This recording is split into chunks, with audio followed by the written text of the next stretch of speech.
નમસ્કાર વિદ્યાર્થી મિત્રો, જય સ્વામિનારાયણ. ધોરણ 12 તત્વજ્ઞાન, ચેપ્ટર નંબર 3 અનુમાનના નિયમો.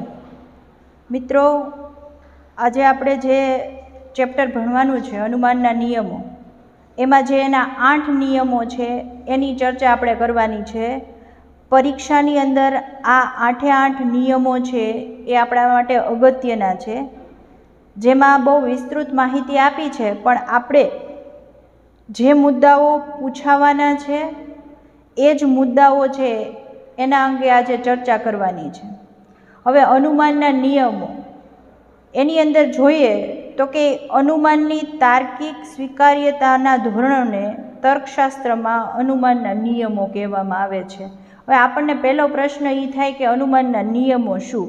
તો કે જેને તાર્કિક રીતે સ્વીકારવામાં આવ્યા છે તર્કશાસ્ત્રમાં, તો એને આપણે અનુમાનના નિયમો તરીકે ઓળખાવશું. આવા નિયમો છે ને એ અનુમાનના 8 પ્રકારના નિયમો છે, અને આપણે આ 8 પ્રકારના નિયમો છે એ જોવાના છે. પણ કોની દ્રષ્ટિએ? તો કે અત્યાર સુધી આપણે તાર્કિક કારકો ભણી ગયા, નિષેધ, સમુચ્ચય, વિકલ્પન, શરતી, દ્વિશરતી. આને લગતા અનુમાનના 8 નિયમો છે. આ 8 નિયમો છે એની આપણે આજે ચર્ચા કરવાની છે. પણ એ પહેલાં તો કે પ્રમાણભૂત દલીલની લાક્ષણિકતાને અનુલક્ષીને વિવિધ પ્રકારના સત્યતા ફનલલક્ષી સંયુક્ત વિધાનોના સત્યતા મૂલ્યને લગતા નિયમોનો વિચાર કરવાથી આપણને પ્રમાણભૂત દલીલના રૂપો કે આપેલા આધાર વિધાનોમાંથી ફલિત થતું ફલિત વિધાન તારવવા માટેના નિયમો મળે છે. પ્રશ્નો આપણને સ્વાભાવિક થવું જોઈએ કે ભાઈ અનુમાનના નિયમો એટલે શું? અને આપણે સૌથી પહેલાં તો એ જ ક્લિયર કરવાનું છે કે અનુમાનના નિયમો કોને કહેશું. તો અનુમાનના નિયમ એટલે શું? તો કે એવા નિયમો જેના આધારે આધાર વિધાન અને ફલિત વિધાનમાંથી તારવીને તો કે દલીલ પ્રમાણભૂત રચી શકાય, અથવા તો અમુક દલીલ છે એ પ્રમાણભૂત છે એમ સાબિત કરી શકાય. એને આપણે કહેશું અનુમાનના નિયમો. ટૂંકમાં નિયમો છે એના આધીન આપણે જોવાનું છે કે આપેલી દલીલ છે એ પ્રમાણભૂત છે કે નહીં. હવે મિત્રો, ખાસ કરીને તો આ ચેપ્ટરની અંદર તમે જોશો તો તમને સત્યતા કોષ્ટક આપેલું હશે, એના આધારે આપણે પ્રમાણભૂત અપ્રમાણભૂત દલીલ જોવાની છે. પણ અનુમાનના નિયમો છે એમાં એક વસ્તુ કોમન છે કે આ નિયમો છે એ રચવાથી કોઈ પણ દલીલ તમે લેશો ને તો એ દલીલમાં પ્રમાણભૂત રૂપ જ રજૂ થશે, તેથી તે પ્રમાણભૂત જ હશે. અહીંયા અપ્રમાણભૂત આવતું નથી. ખાસ બાબત એ છે કે કોઈ પણ દલીલ તમે જોશો તો દલીલના પ્રમાણભૂત રૂપો જ રજૂ થયેલા હશે અને પ્રમાણભૂત જ હશે. અનુમાનના નિયમો તે પ્રમાણભૂત દલીલના જ રૂપો છે, અને એને આપણે સાબિત કરવાનું છે. કોના માધ્યમથી? તો કે સત્યતા કોષ્ટકની રચના દ્વારા. હવે આધાર વિધાનો સત્ય હોવા છતાં ફલિત વિધાન અસત્ય થાય એવું એક પણ સ્થાનાપતિ નિર્દેશન સત્યતા કોષ્ટકની હરોળમાંથી તમને પ્રાપ્ત થઈ શકતું નથી. મિત્રો, જો આધાર વિધાન સત્ય જ છે હશે એનો મતલબ કે ફલિત વિધાન પણ સત્ય જ હશે, અસત્ય છે ને નહીં હોય. તમને એક પણ હરોળમાં આ વસ્તુ જોવા મળશે નહીં. શું કામ? તો કે આપણને પહેલાં જ કીધું કે દલીલ છે ને એ પ્રમાણભૂત છે. હવે પ્રમાણભૂત હોય એટલે આધાર વિધાન સત્ય હોય તો ફલિત વિધાન પણ કેવું બને? તો કે સત્ય જ બને. એ આપણે આગળના ચેપ્ટરમાં જોઈ ગયા. તો જ્યારે એવું બને એનો મતલબ કે આધાર વિધાન સત્ય હોય ફલિત વિધાન અસત્ય હોય એવું એક પણ વસ્તુ ન આવે. હવે અનુમાનના નિયમોના પ્રામાણ્યની તપાસ સત્યતા કોષ્ટક દ્વારા થઈ શકે છે, અને આપણે સત્યતા કોષ્ટક દ્વારા આ નિયમોની ચર્ચા કરવાની છે. 8 નિયમો. પણ મિત્રો, કોવિડ-19ના કારણે ગવર્મેન્ટના આધારે જોઈએ તો કેટલાક મુદ્દાઓ છે એને કટ ઓફ કરેલા છે, અને એ દ્રષ્ટિએ જોઈએ તો આખા જે 8 નિયમો છે એમાંથી આપણે છે એ કયું અગત્યનું છે અથવા તો આપણે તૈયારી કરવાની છે. તો કે 8 નિયમમાં તમારે કથન, એનું રૂપ અને એનો સંક્ષેપ, આ 3 જ મુદ્દાઓ છે એ આપણા માટે અગત્યના છે. બાકી છે એનું સમર્થન, એનું સત્યતા કોષ્ટક કે પ્રામાણ્ય, એ પરીક્ષામાં પૂછાશે નહીં, માટે આપણે જે પૂછાવાનું છે એ જ વસ્તુ ઉપર ધ્યાન દેવાનું છે. 8 નિયમોમાં આપણે માત્ર કથન, એનું રૂપ અને એનું સંક્ષેપ જોશું. પહેલો નિયમ છે એટલે સમજાવીશ સંપૂર્ણપણે. પછીના નિયમો છે એમાં માત્ર આપણે આ 3 મુદ્દાઓની ચર્ચા કરશું. હવે જોઈએ પહેલો નિયમ કયો છે, તો કે પૂર્વાંગના સ્વીકાર પરથી ઉત્તરાંગના સ્વીકારને લગતો નિયમ. આપણે નિયમ યાદ રાખવાનો છે મિત્રો, એનું કથન યાદ રાખવાનું છે, એનું રૂપ યાદ રાખવાનું છે અને છેલ્લે એનો સંક્ષેપ યાદ રાખવાનો છે. હવે પૂર્વાંગના સ્વીકાર પરથી ઉત્તરાંગના સ્વીકારનો નિયમ. હવે પૂર્વાંગ કોને કહેશું, ઉત્તરાંગ કોને કહેશું, આ શબ્દથી પણ આપણે પરિચિત છીએ. પૂર્વાંગ કોને કહેવાય, તો કે પહેલાનું વાક્ય ને ઉત્તરાંગ એટલે પછીનું વાક્ય. હવે મિત્રો કથન એવું છે, એમાં પહેલું વિધાન છે કે પી શરતી ક્યુ અને બીજું વિધાન છે પી. આ 2 વિધાનો આપણી સમક્ષ આવ્યા. હવે જ્યારે 2 વિધાનો આપેલા છે તો સ્વાભાવિક છે તો એમાંથી નિષ્પન્ન શું થશે, તો કે ક્યુ નિષ્પન્ન થશે. આ આપણું કથન થઈ ગયું કે પહેલું વિધાન આપેલું છે પી શરતી ક્યુ, બીજું વિધાન આપેલું છે પી, તો એના ઉપરથી ક્યુ વિધાન નિષ્પન્ન થાય છે. હવે એના ઉપરથી રૂપ શું મળે, તો કે આથી પૂર્વાંગના સ્વીકાર પરથી ઉત્તરાંગને સ્વીકારને લગતો નિયમ જો આપણે અપ્લાય કરીએ તો નીચે જેવું રૂપ મળે. પહેલું વિધાન શું હતું, તો કે પી શરતી ક્યુ. બીજું વિધાન શું હતું, તો કે પી. આ 2 કેવા વિધાનો છે, આધાર વિધાનો. અને એના ઉપરથી સાબિત કર્યું તો કે ક્યુ આ કેવું છે, તો કે ફલિત વિધાન. કથનની વાત થઈ, રૂપની વાત થઈ.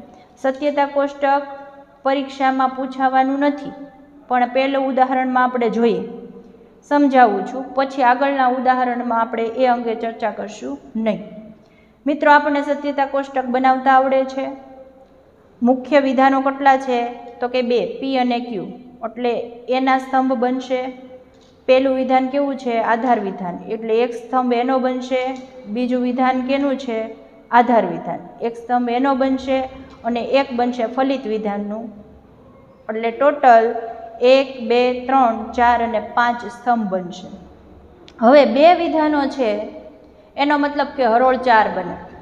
જૂથ કેટલું બનશે, તો કે 2 વાર ટી 2 વાર એફ, એના પછી 1 વાર ટી 1 વાર એફ, 1 વાર ટી 1 વાર એફ. શરતીનો નિયમ અપ્લાય થશે. 2 વિધાનો સત્ય હોય તો સત્ય, સત્ય ને અસત્ય હોય તો અસત્ય, અસત્ય ને સત્ય હોય તો પણ સત્ય, અને બંને વિધાન અસત્ય હોય તો પણ સત્ય. હવે બીજું આધાર વિધાન અને ફલિત વિધાનની ટીએફની સંખ્યા આગળ જે મૂકી સેમ એ જ મૂકવાની છે. એક્ઝામમાં પૂછાવાનું નથી, પણ પહેલું ઉદાહરણ છે એટલે આપણે સત્યતા કોષ્ટકને ધ્યાનમાં લઈએ છીએ. બાકી આપણે કથન જોઈ લીધું, કથન જોયા પછી એનું રૂપ જોવાઈ ગયું, અને છેલ્લે તો કે ઉપર તમે જે એના પ્રામાણ્ય અંગે નિયમ છે એ જોવાનો છે કે ઉપર છે એમાં આધાર વિધાનની બધી હરોળ જોવો, એટલે એક જ હરોળ છે કે જેમાં સત્ય આધાર વિધાન છે અને ફલિત વિધાન પણ સત્ય છે. જ્યારે બધું સત્ય હોય ને તો જ પ્રમાણભૂત દલીલ બને. અને એકાદી હરોળ તો એવી હશે જ છે કે જેમાં બધા આધાર વિધાન ને ફલિત વિધાન સત્ય હોય તો જ એ પ્રમાણભૂત દલીલ બની શકે છે. અને આના ઉપરથી એવું સાબિત થયું કે ભાઈ પૂર્વાંગના સ્વીકાર પરથી ઉત્તરાંગનો નિયમ છે એ કેવો છે, તો કે પ્રમાણભૂત છે. અને એના ઉપરથી આપણે સંક્ષેપ તારવવાનો છે. તો કે આ નિયમને લેટિન ભાષામાં શું કહેવાય? મિત્રો આપણે લેટિન ભાષાનો શબ્દ યાદ રાખવાનો છે, એને સંક્ષેપમાં શું કહેવામાં આવે છે એ યાદ રાખવાનું છે, આ નિયમમાં કયો કારક વપરાય છે એ યાદ રાખવાનું છે, એનું રૂપ યાદ રાખવાનું છે, એમનું કથન યાદ રાખવાનું છે. હવે આ નિયમને લેટિન ભાષામાં તો કે મોન્ડસ પોનેન્ડો પોનેન્સ આ નામથી ઓળખાય છે. અને એને સંક્ષેપમાં જો તમારે દર્શાવવું હોય તો શું લખવાનું? તો કે MP. આ એક નિયમ ક્લિયર થયો. કયો નિયમ હતો? તો કે પૂર્વાંગના સ્વીકાર પરથી ઉત્તરાંગના સ્વીકારને લગતો નિયમ. પૂર્વાંગ એટલે પહેલાનું, એના સ્વીકાર ઉપરથી ઉત્તરાંગનો સ્વીકાર થયો. આ જે પી શરતી ક્યુ છે આમાં પૂર્વાંગ છે, ઉત્તરાંગ. હવે પી પૂર્વાંગ છે એનો સ્વીકાર કર્યો તો ક્યુ છે એનો પણ સ્વીકાર થયો. અને આ જે નિયમ છે એને મોન્ડસ પોનેન્ડો પોનેન્સ કહે છે. MP એની સંજ્ઞા છે. હવે એનાથી આગળ બીજો નિયમ, ઉત્તરાંગના નિષેધ પરથી પૂર્વાંગના નિષેધને લગતો નિયમ. બે વિધાનો છે, પી શરતી ક્યુ, નિષેધ ક્યુ. હવે બંને વિધાન આપેલા છે, એના ઉપરથી શું થયું? તો કે પહેલું વિધાન છે એના ઉપરથી ક્યુ આપેલો છે, તો જો એ નિષેધ થયો છે, આ ઉત્તરાંગ, આ પૂર્વાંગ અને આ ઉત્તરાંગ, જો પૂર્વાંગ છે એ નિષેધ થયું તો એનો મતલબ કે ઉત્તરાંગ પણ નિષેધ થશે. માટે રૂપ કેવું મળશે? તો કે રૂપની વાત કરીએ તો કે આથી ઉત્તરાંગના નિષેધ પરથી પૂર્વાંગના નિષેધને લગતો નિયમ, એમાં રૂપ થશે પી શરતી ક્યુ. જો નિષેધ ક્યુ એટલે આ ક્યુ છે, જો એનો નિષેધ કરવામાં આવ્યો એટલે કે તેથી તો કે નિષેધ પી એનો પણ નિષેધ કરવામાં આવશે. એટલે કે પૂર્વાંગનો છે એ નિષેધ છે તો એના ઉપરથી તો કે ઉત્તરાંગ છે એ પણ નિષેધ થશે. આ ક્લિયર થયું? હવે સત્યતા કોષ્ટક આપણને પૂછાવાનું નથી, દલીલ રૂપનું પ્રામાણ્ય પણ પૂછાવાનું નથી. સંક્ષેપમાં એનું નામ જોઈએ તો લેટિન ભાષામાં તો કે મોન્ડસ ટોલેન્ડો ટોલેન્સ, આ એમનું સંક્ષેપ લેટિન ભાષાનું નામ છે. સંક્ષેપમાં નામ પૂછે તો શું આવશે? તો કે MT. બીજો નિયમ છે એ થયો. હવે ત્રીજો નિયમ છે એનું નામ છે સોપાધિક સંવિધાનને લગતો નિયમ. સોપાધિક સંવિધાનને લગતો નિયમ, એના અંતર્ગત આપણે પહેલાં કથન જોઈએ. પી શરતી ક્યુ, ક્યુ શરતી આર, બે વિધાનો આપેલા છે તો એના ઉપરથી સાબિત થયું પી શરતી આર વિધાન નિષ્પન્ન થાય છે. એ વસ્તુ આપણને રૂપમાં જોવા મળશે. પી શરતી ક્યુ, ક્યુ શરતી આર, તેથી તો કે પી શરતી આર. આ રૂપ થયું. હવે એનાથી આગળ એનું સત્યતા કોષ્ટક. પ્રામાણ્ય અંગે તો આપણને ખબર જ છે કે જેમાં આધાર વિધાન અને ફલિત વિધાન સત્ય હોય, જો એવું મળે તો એ વિધાન છે એ પ્રમાણભૂત થશે. અને મોટા ભાગના બધા જ આની અંદર નિયમો પ્રમાણભૂત જ આવશે. માટે આગળ સંક્ષેપ જોઈએ તો કે આ નિયમ છે એને શું કહેવામાં આવે છે? તો કે હાઇપોથેટિકલ સિલોંગ. હવે એને શોર્ટમાં આપણે જો બોલવું હોય તો શું થશે? તો કે HS એનું સંક્ષેપ રૂપ છે. એનાથી ચોથો નિયમ છે વૈકલ્પિક સંવિધાનને લગતો નિયમ. કથન છે વૈકલ્પિક આવ્યું એટલે પી વિકલ્પન ક્યુ, બીજું વિધાન નિષેધ પી. બે વિધાનો આપેલા છે એમાંથી શું થશે? તો કે ક્યુને નિષ્પન્ન કરવામાં આવશે. પી વિકલ્પન ક્યુ, નિષેધ પી, તો કે તેથી ક્યુ. આ રૂપ મળી ગયું. રૂપની ચર્ચા થઈ ગઈ. સત્યતા કોષ્ટક અને પ્રામાણ્ય છે એ નથી આવવાનું, સંક્ષેપ પૂછાવાનું છે. તો અંગ્રેજીમાં આને શું કહેવાય?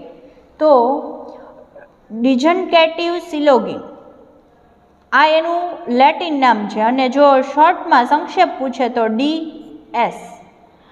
આ એનો નિયમ થયો.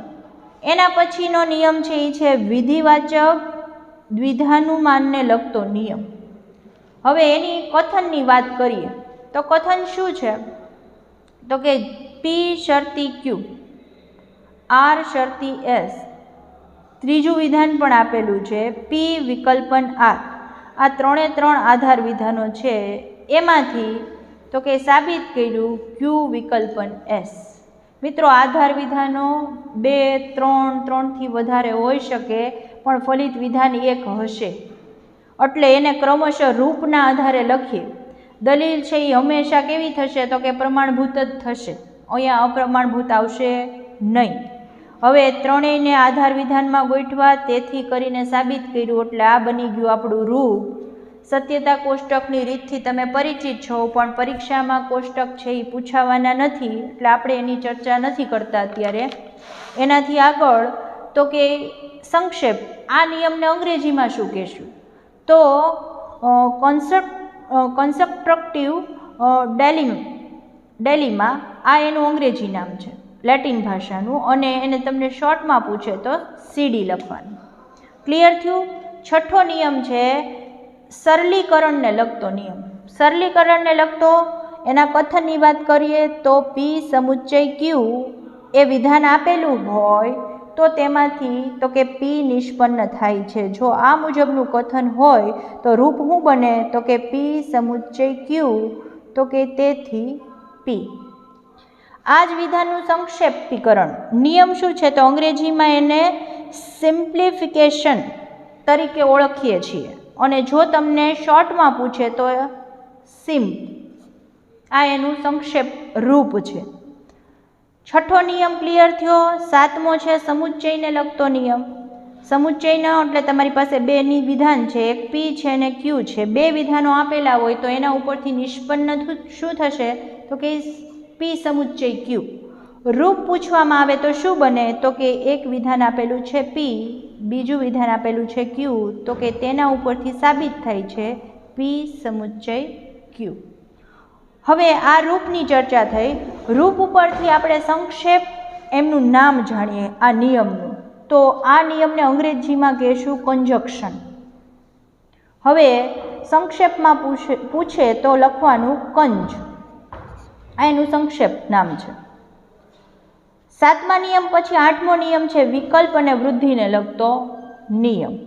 પહેલાં એનું કથન આપેલું છે કે જો પી એ એક વિધાન આપેલું હોય તો તેમાંથી પી વિકલ્પન ક્યુ એ વૈકલ્પિક વિધાન નિષ્પન્ન કરી શકાય છે.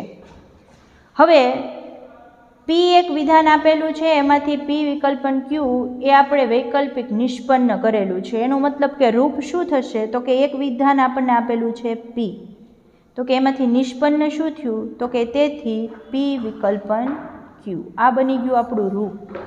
રૂપ મળી ગયું પછી આપણે એની વાત કરવાની છે સંક્ષેપની. સંક્ષેપની અંદર એનું અંગ્રેજી નામ શું છે? તો કે અંગ્રેજીમાં વિકલ્પ વૃદ્ધિના લગતા નિયમને કહેવામાં આવશે એડિશન, અને જો સંક્ષેપમાં એનું નામ પૂછે તો લખવાનું એડ.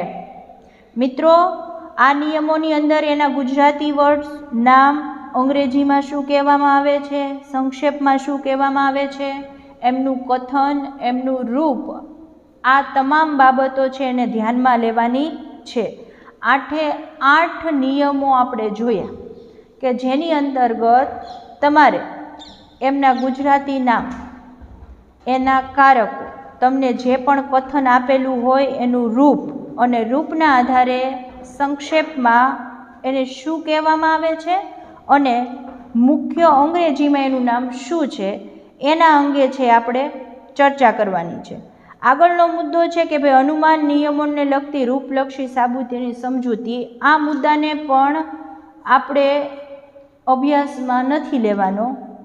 જે પણ મેં સમજાવેલા છે એ જ નિયમો અને જે પણ ટીક માર્ક કર્યા છે એ જ બાબતો આપણે પરીક્ષાની અંદર તૈયારી કરશું, અને એ રીતે જ તમારે પાઠ્યપુસ્તક અંતર્ગત ટીક માર્ક કરવાની છે, અને જે મુદ્દાઓ પૂછાવાના છે એ મુદ્દાને ધ્યાનમાં રાખી મનોયત્નમાં જે પણ પ્રશ્નોના જવાબ આપેલા હોય એ સવાલ જવાબ છે તમારે પાકી નોટની અંદર ઉતારવાના છે.